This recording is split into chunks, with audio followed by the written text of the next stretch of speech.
चलो चलो किलो वाले किलो वाले किलो वाले किलो वाले किलो वाले 1 2 3 4 5 कितनियां बलियां है भैया 14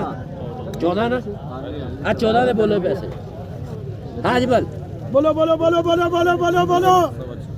हुक्म करो हाँ अजमल बोल पैसे किन्ने पल्ले आ ये 14 पल्ले 200 रुपये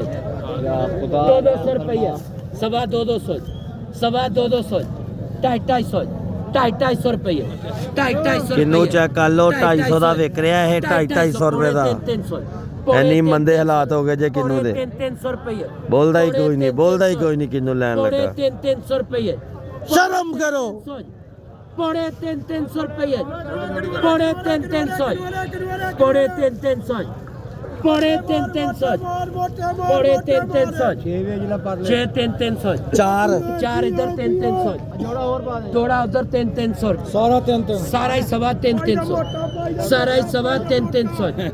सारा ही सवा 300 ਲੈਂਦੇ ਆ सारा सवा 300 रुपये ਚਾਰ ਤਰੀਆਂ ਵਿਕਿਆ ਤੂੰ ਪੈਸੇ ਲੈ ਕੇ ਜਾਣਾ ਬਿੱਲ ਲੈ ਜਾ ਫਿਰ सारा 300 रुपया मास्टर ਜ਼ਿਆਦਤੀ ਕਰ ਗਏ ਬੱਚੀਆਂ ਦੀ